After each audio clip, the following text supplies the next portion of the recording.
ich bin Nadja Schmidt und ich habe meinen Bachelor an der Uni Köln gemacht in Fenistik und Romanistik und habe dann 'n Master an der Technischen Hochschule auch in Köln in Konferenzdolmetschen gemacht.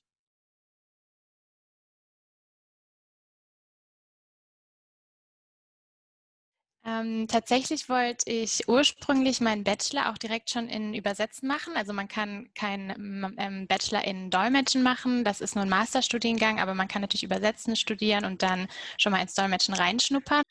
Und dann habe ich mich aber tatsächlich dazu entschieden, dass ich mich doch in meinem Bachelor noch mal ganz intensiv nur mit Sprachen beschäftigen will und auch noch, mal 'ne ganz neue Sprache lernen will, weil natürlich beschäftigt man sich auch dann beim Dolmetschen ganz, ganz intensiv mit der Sprache oder den Sprachen, die man studiert, aber natürlich auf 'ner anderen Ebene. Also, da verfeinert man mehr und geht so mehr in die Details. Und dann habe ich eben in Köln gesehen, dass es da diese besondere Kombination mit, Finnisch und der Finnistik gibt. Und je mehr ich dann so über Finnisch, und auch über Finnland mich informiert habe, umso spannender fand ich das.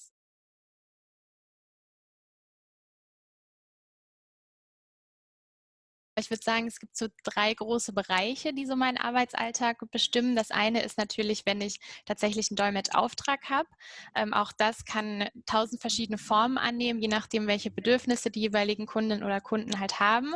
Aber ich würde mal sagen, so 'n Klassiker ist zum Beispiel so 'ne internationale Fachkonferenz. Vor Corona sah es dann eben so aus, dass man dann vor Ort bei der Konferenz war und, wenn zum Beispiel simultan gedolmetscht werden sollte, dann hatte man in aller Regel 'ne Dolmetschkabine vor Ort, aus der man gearbeitet hat. Und dann arbeitet man auch immer in Teams. Also, man ist immer mindestens zu zweit, manchmal auch zu dritt, je nach Veranstaltung und hat eben Kolleginnen und Kollegen vor Ort, einfach weil es sonst, auf Dauer der Veranstaltung zu anstrengend werden würde, wenn man das Ganze alleine macht. Und dann geht die Veranstaltung los und man fängt eben an zu dolmetschen. Man macht dann immer so, Intervalle von 15 bis 30 Minuten, je nach Präferenz, und dann gibt man eben ab an die Kollegin oder den Kollegen. Und, ja, dann hat man auch nicht unbedingt Pause, sondern natürlich verfolgt man dann weiter, was passiert. Man muss ja immer irgendwie, zumindest mit einem Ohr dabei sein, weil man ja dann auch wieder übernimmt, und weiter dolmetscht. Und natürlich ist man auch dann dazu da, um der Kollegin, dem Kollegen zu helfen, mal 'ne Zahl vielleicht aufzuschreiben oder 'n Namen oder mal 'n Wort, wenn's 'n Hänger gibt oder so. Also, man ist da so 'n bisschen im Wechselspiel immer am Dolmetschen, am Helfen und am Zuhören. Ja, und dann gehört natürlich auch die Vorbereitung dazu. Das ist der zweite ganz wichtige Bestandteil. Also, ich bin in der Regel nie unvorbereitet bei 'nem Auftrag, sondern ich weiß ja vorher, um was es geht, und vielleicht bekomme ich vorher auch Materialien, PowerPoint-Präsentation oder, Reden vorher zugeschickt, und dann arbeite ich mich natürlich auch ins Thema ein und, natürlich auch terminologisch. Also, wenn's 'ne Fachkonferenz ist, gehe ich davon aus, dass da auch, Terminologie verwendet wird, die mir vielleicht sonst nicht so geläufig ist.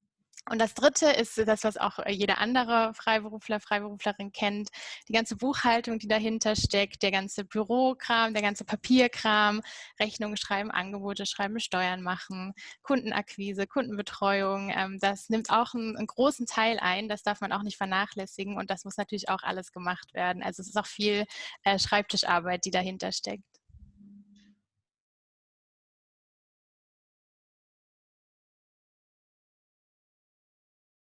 Also, natürlich ist das so 'n bisschen auch, meiner, individuellen Situation geschuldet, dass ich jetzt eben freiberuflich tätig bin, aber ich würde sagen, so dieser Einstieg in die Selbstständigkeit war auf jeden Fall die größte Herausforderung, weil natürlich, und das kennt, denke ich, auch jeder Selbstständige, jede Selbstständige, dauert es einfach 'ne Weile, bis man quasi sich so, etabliert hat, dass man auch finanziell von der Freiberuflichkeit leben kann und dass man sich da eben so, auf dem Markt etabliert hat, 'n Kundenstamm aufgebaut hat und da eben so fest im Sattel sitzt, sage ich mal, in dieser ganzen Selbstständigkeit. Das heißt, das ist einfach, 'n Weg am Anfang, den man gehen muss, der auch 'ne gewisse Zeit einfach dauert, und da muss man, glaube ich, einfach durchhalten und dranbleiben. Und, da gehört natürlich auch dazu am Anfang, sich so 'n bisschen zu diversifizieren. Also, ich setze natürlich jetzt auch nicht alles nur aufs Dolmetschen. Ich übersetze auch. Ich mache auch noch andere Sprachdienstleistungen wie Transkripte oder Voice-over oder Untertitelung, einfach um da so 'n bisschen, mich so 'n bisschen, ja, im Markt zurechtzufinden.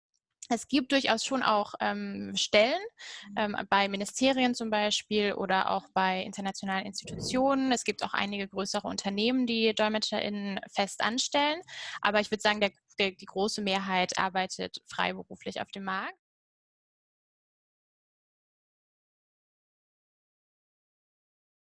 Für mich war es mehr eine persönliche Entscheidung. Also ich wollte ganz gerne, nachdem ich lange Jahre in Köln war, ein bisschen Tapetenwechsel und näher zu meiner Familie ziehen. Und Frankfurt ist halt auch ein super Standort. Hier ist die Messe, hier ist der Flughafen, hier sind ganz viele Bank- und Finanzinstitute und Institutionen.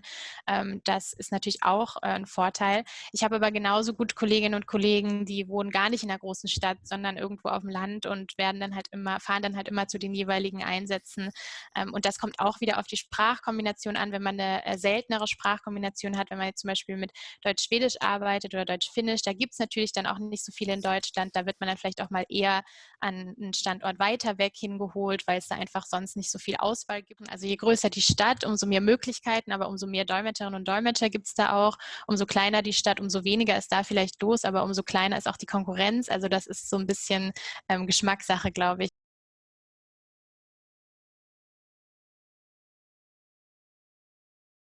Ja, also ich habe ja auch eben gerade schon erwähnt, dass das ganze Wissen, das man natürlich vermittelt bekommt, hilft eben ungemein. Also wir haben natürlich auch viel über Geschichte, Politik, Kultur gesprochen. Ich habe einmal eine Rede gedolmetscht, da wurde dann in einem Nebensatz kurz auf die finnische Unabhängigkeit Bezug genommen, weil das gerade in dem zeitlichen Rahmen passiert war, also der Unabhängigkeitstag. Und ja, das kann einem natürlich ins Schwimmen bringen, wenn so ein Nebensatz fällt und man hat überhaupt keine Ahnung, wie man den einordnen soll und was man damit machen soll. Genauso auch muss ich mich eben sehr viel, wie schon gesagt, mit Terminologie beschäftigen. Das heißt, ich muss sehr viel ja, Vokabeln lernen, aber auch zum Beispiel sehr selektiv vorgehen. Also wenn man jetzt eine Fachkonferenz hat und man hat 500 neue Vokabeln, dann kann man die natürlich nicht alle lernen. Das heißt, man muss schon so ein bisschen die Kompetenz haben, auszuwählen, was ist jetzt wichtig, was schreibe ich mir vielleicht nur auf Zettel und habe es griffbereit. Und so geht es einem natürlich genauso, wenn man gerade frisch an die Uni kommt und Finnisch lernen muss und 500 neue Vokabeln lernen muss. Also das hat mich schon sehr gut vorbereitet darauf.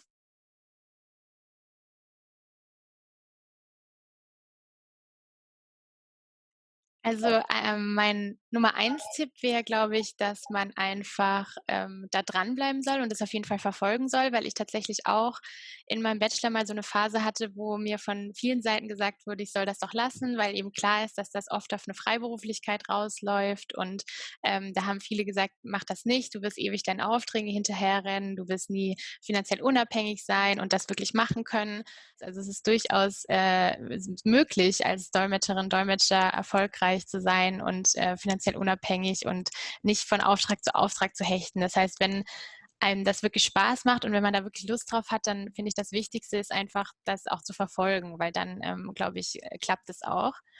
Und als mehr so praktischen Tipp würde ich als Wichtigstes empfehlen, dass man versucht, so ein bisschen, wenn man in Deutschland als Dolmetscherin oder Dolmetscher tätig sein will, auch noch so ein bisschen ähm, äh, größere Sprachen mitzunehmen als die nordischen Sprachen, weil es halt einfach leider so ist, dass die Auftragslage, wenn man zum Beispiel als Deutsch-Schwedisch-Dolmetscher oder Dolmetscherin tätig sein will in Deutschland, einfach nicht so üppig ist, dass man vielleicht nur von dieser einen Sprachkombination leben kann.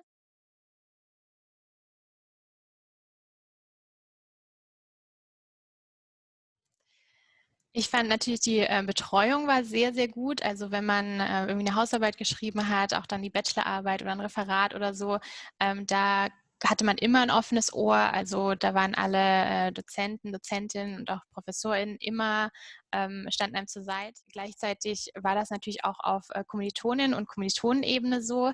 Also ich bin ja auch zum Studium neu nach Köln gekommen. Ich kannte in Köln noch niemanden, als ich hingezogen bin. Und muss sagen, dass ich alle Freunde, die ich im Studium kennengelernt habe und die ich auch jetzt noch habe, alle aus der Skandinavistik und Fenistik kommen, einfach weil es einem so viel leichter gemacht wurde, Kontakte zu knüpfen, weil man natürlich gerade in den Sprachkursen einfach über Jahre hinweg mit den gleichen Leuten sitzt und quasi die gleichen Strapazen durchleidet, wenn es darum geht, Finnisch zu lernen. Und das hat er natürlich schon zusammengeschweißt und das ist einfach ein sehr viel engeres Band, fand ich in so einem kleinen Fach. Und was ich auch sagen würde, ist, dass ich das Gefühl hatte, dass man sehr viel tiefer in Themenbereiche und auch Forschungsbereiche eintauchen konnte, einfach weil natürlich man hat weniger Dozentinnen und Dozenten und auch Professorinnen und Professoren.